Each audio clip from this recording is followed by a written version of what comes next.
This is a continuation of our previous video talking about exponential functions and their graphs in general. If you have not already watched that, I would recommend going back and watching that video first. But for today, we ended the last notes talking about how you could generically classify exponential functions as either exponential growth or exponential decay functions, based on whether their base is greater than 1 or if their base is between 0 and 1, meaning a fraction. If your base value, your b value from the generic exponential function is greater than 1, you have an exponential growth graph. If your b value in the generic form of an exponential, your base, is between 0 and 1, meaning a fraction, then you have exponential decay. Today, we're talking about how to find the growth rate or the decay rate, or the growth factor, decay factor, depending on which term you want to use. If you have an exponential growth graph, then there needs to be some growth rate or growth factor we can find, meaning not every exponential growth graph is growing at the same rate, right? There are an infinite amount of exponential growth graphs that we could make, because 2 to the x is a growth, 3 to the x is a growth graph, 4 to the x is a growth, so on and so forth.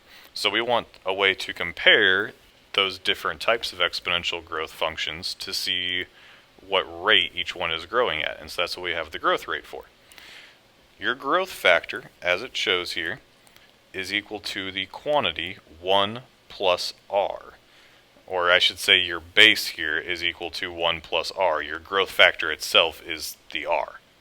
Same with decay, except for decay, your decay factor, your base is going to be set to 1 minus r. And again, r is the actual rate, the actual factor. So what I'm saying is, for example, let's look at just the left side here. If I gave you the function f of x equals 5 times 3 to the x power. Well, the first question is, what would be your b value? What is your base? Your base is 3. Right here, it has the exponent.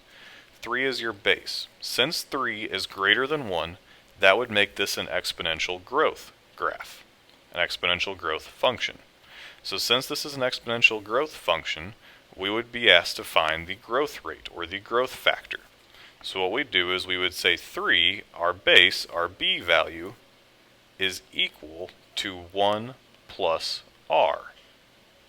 And then we would simply solve that out to find our growth rate, our r, which really is as simple as just subtracting 1 over, so that we would find our growth rate, our growth factor, is 2.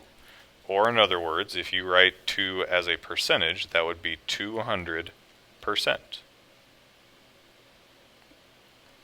For another example, let's look at the right side for a decay factor. So this function is f of x equals 4 times 1/2 to the x power.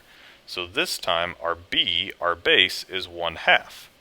By virtue of that being between 0 and 1, that means that this is an exponential decay function, which means we can find a decay factor, which would be, if we set 1/2 equal to 1 minus r, whatever we get for r.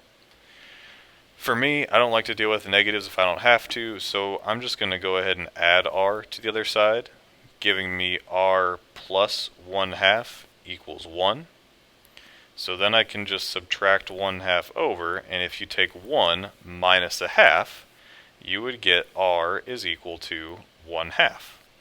Or you could write that as 0.5, or if you want to write it as a percentage, that would be 50% decay rate.